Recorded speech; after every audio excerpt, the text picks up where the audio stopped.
다 같이 사도신경으로 우리의 신앙을 함께 고백하시겠습니다.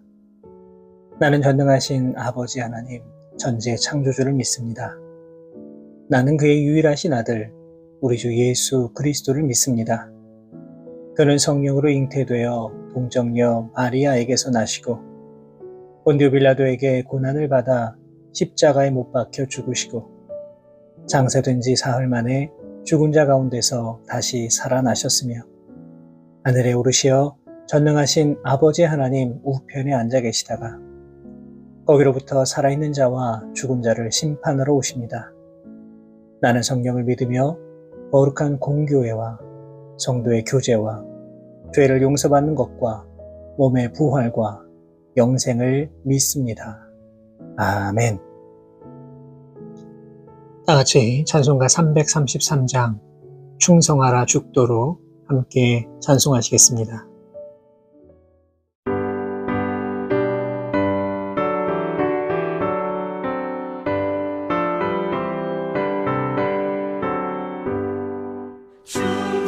충성하라 죽도록 충성하라 주님께 슬픔이나 괴로움이 주의 사랑 못 끊으니 충성하라 죽도록 충성하라 끝까지 충성하라 죽도록 충성하라 주님께 찬란하다 저 멸류관 들려온다 주의 음성 충성하라 죽도록 충성하라 끝까지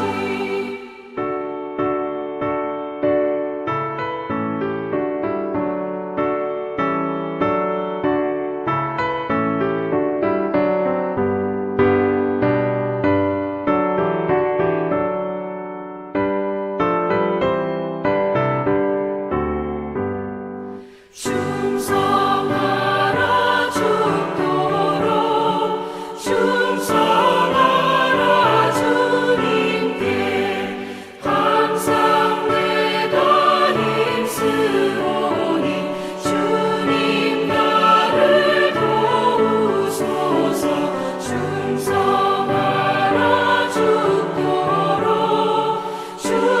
충성하리 끝까지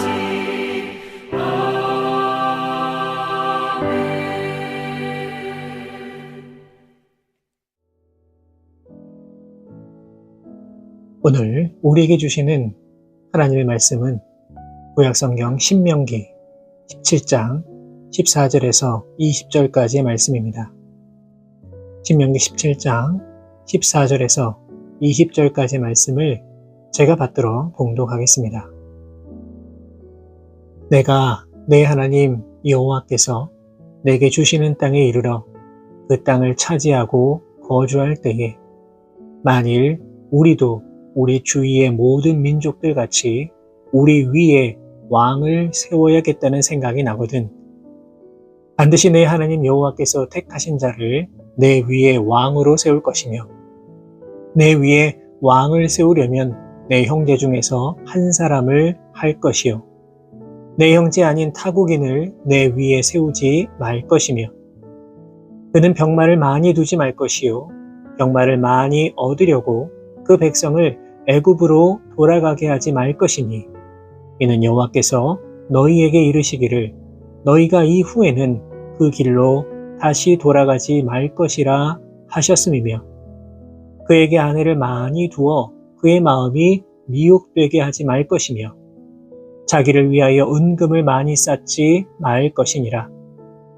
그가 왕위에 오르거든 이 율법서의 등사본을 레위 사람 제사장 앞에서 책에 기록하여 평생에 자기 옆에 두고 읽어 그의 하나님 여호와 경외하기를 배우며 이 율법의 모든 말과 이 규례를 지켜 행할 것이라. 그리하면 그의 마음이 그의 형제 위에 교만하지 아니하고 이 명령에서 떠나 좌로나 우로나 치우치지 아니하리니 이스라엘 중에서 그와 그의 자손이 왕 위에 있는 날이 장구하리라. 아멘. 오늘 이 본문의 말씀은 하나님께서 이스라엘 백성들이 앞으로 왕을 세울 때에 어떤 기준을 가지고 세워야 하는가를 알려주시는 말씀입니다. 그러나 이스라엘 백성들 가운데 왕을 세운다는 것은 결코 하나님의 뜻이 아니었습니다. 본문 14절을 보시면 여호와께서 내게 주시는 땅에 이르러 그 땅을 차지하고 거주할 때에 만일 우리도 우리 주위의 모든 민족들 같이 우리 위에 왕을 세워야겠다는 생각이 나거든이라고 기록되어 있습니다. 다시 말해서 왕을 세워서 왕정제도를 도입하는 것이 하나님의 마음과 뜻은 아니지만 그럼에도 불구하고 이들이 앞으로 인간적인 마음과 생각을 가지고 주변의 나라들처럼 왕을 요구할 것을 아셨기 때문에 왕을 선출하는 모든 과정이 바로 하나님의 뜻 안에서 이루어지도록 알려주고자 하셨던 겁니다. 특별히 오늘 본문을 통해서 알 수 있는 것은 하나님이 세워주시는 왕은 이방 나라의 왕들처럼 무소불위의 권력을 휘두르는 그런 왕이 아니라 백성을 바른 길로 인도하고 백성의 고통을 어루만질 수 있으며 하나님의 뜻에 따라 나라를 다스릴 수 있는, 다시 말해서 하나님의 대리자요 율법의 수호자로 왕을 세워야 함을 알려주고 계십니다. 먼저 보면 15절에는 이스라엘의 왕이 될 수 있는 자격 요건이 언급되고 있습니다. 즉 이스라엘의 왕은 반드시 하나님이 택한 사람이 되어야만 했습니다. 다시 말해서 이스라엘의 왕은 하나님 마음에 합한 사람으로 세워야 한다는 것입니다. 이스라엘 역사 가운데 다윗은 하나님이 기뻐하시는 왕, 하나님 마음에 가장 합한 왕이었습니다. 그러나 세상 사람들의 생각과 마음으로 보았을 때는 어떠하였습니까? 그를 왕이 될 수 있는 제목으로 여기지 않았습니다. 그가 왕으로서 처음 기름 부음을 받는 장면을 봐도 그렇습니다. 그의 아버지 이새는 왕의 후보로 다윗은 아예 생각지도 않았습니다. 형제들도 마찬가지입니다. 다윗을 결코 남다르게 여기지 않았습니다. 더 놀라운 사실은 하나님의 사람이었던 사무엘조차도 다윗을 알아보지 못했습니다. 사무엘상 16장 6절을 보시면 사무엘은 이새의 큰 아들 엘리압을 보자 마음에 이르기를 여호와의 기름 부으실 자가 과연 주님 앞에 있도다 이렇게 말하고 있습니다. 무슨 말입니까? 인간적인 생각과 마음으로 또 눈으로 보니까 바로 엘리압이 가장 적합해 보였다는 것입니다. 그러나 하나님께서는 무엇이라 말씀하셨습니까? 사무엘상 16장 7절의 말씀입니다. 여호와께서 사무엘에게 이르시되 그의 용모와 키를 보지 말라. 내가 이미 그를 버렸노라. 내가 보는 것은 사람과 같지 아니하니 사람은 외모를 보거니와 나 여호와는 중심을 보느니라 하시더라. 사람들이 다윗을 하나님께서 선택한 사람이었다라는 것을 알아보지 못했던 이유는 무엇이었습니까? 외모가 화려하고 수려한 사람들과 비교해 보았을 때에 다윗은 너무나도 보잘것이 없었기 때문입니다. 그러나 하나님의 선택은 누구였습니까? 바로 다윗이었습니다. 이유가 무엇입니까? 다윗이 바로 하나님 마음에 가장 합한 사람이었기 때문입니다. 사랑하는 여러분, 우리가 누군가를 선택하고 판단할 때 그 기준은 과연 무엇입니까? 가장 중요한 것은 하나님 마음에 합당한 사람이냐라고 하는 것, 그것이 더 먼저입니다. 아무리 조건이 좋더라도, 아무리 남들보다 우월한 세상적인 기준을 가지고 있다고 하더라도 그것이 더 먼저여서는 안 됩니다. 또한 16절의 말씀을 보시면 병마를 많이 두지 말아야 한다 말씀하고 있습니다. 이 말은 군사력을 지나치게 강화하지 말라는 뜻입니다. 잘 아시겠지만 이 고대 사회에서 말은 군대의 기동력을 극대화시키는 가장 중요한 수단이었습니다. 그렇기 때문에 말을 잘 다루는 기병이 있는 군대는 싸우기도 전에 두려움의 대상이 됩니다. 그러나 하나님께서는 그럼에도 불구하고 병마를 많이 두지 말라고 말씀하고 계십니다. 여러분, 그렇다면 그 이유는 과연 무엇일까요? 그것은 이들의 군사력이 강해질 경우에 자칫 이방 나라의 왕처럼 교만해지고 힘의 논리에만 함몰되어서 하나님보다 군사를 더 의지할 가능성이 많았기 때문입니다. 하나님보다 군사를 더 의지하는 것은 하나님이 택한 백성을 다스리는 왕의 자세라고 말할 수가 없습니다. 하나님께서 다스리는 나라는 군사력 같은 외적 힘의 논리로 좌지우지되는 것이 아니라 오직 하나님을 향한 바른 신앙과 믿음에서 결정이 되는 것입니다. 하나님은 우리를 높이기도 하시고 낮추기도 하시며 가난하게도 하시고 부하게도 하실 수 있으며 우리를 죽이기도 하시고 살리시기도 하는 분입니다. 바로 이스라엘의 역사가 이것을 보여줍니다. 이들이 하나님을 잘 섬기며 나아갔을 때는 나라가 번성하였습니다. 그런데 하나님을 떠나면 어떻게 되었습니까? 나라의 힘이 약해지고 주변 나라의 침략과 괴롭힘을 수없이 당해야만 했습니다. 그렇기 때문에 하나님의 사람은 결코 세상적인 힘의 논리에 마음을 빼앗겨서는 안 됩니다. 아무리 힘이 강해도 하나님이 허락하지 아니하시면 아무것도 할 수 없다는 사실을 기억하며 살아가야만 합니다. 아수르, 바벨론, 페르시아, 로마 제국과 같은 강대국이 역사 속에서 사라진 이유가 무엇이었습니까?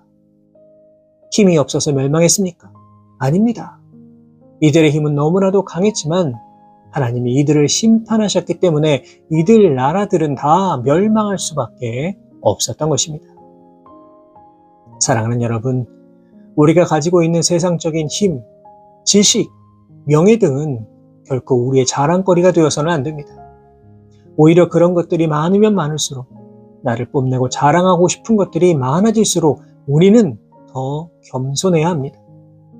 그리고 더욱더 전능하신 여호와 하나님을 의지하십시오. 하나님은 겸손한 자를 높여주시고 교만한 자를 낮추시는 분임을 늘 기억하며 살아가실 수 있는 우리 모든 성도 여러분들 되시기 바랍니다.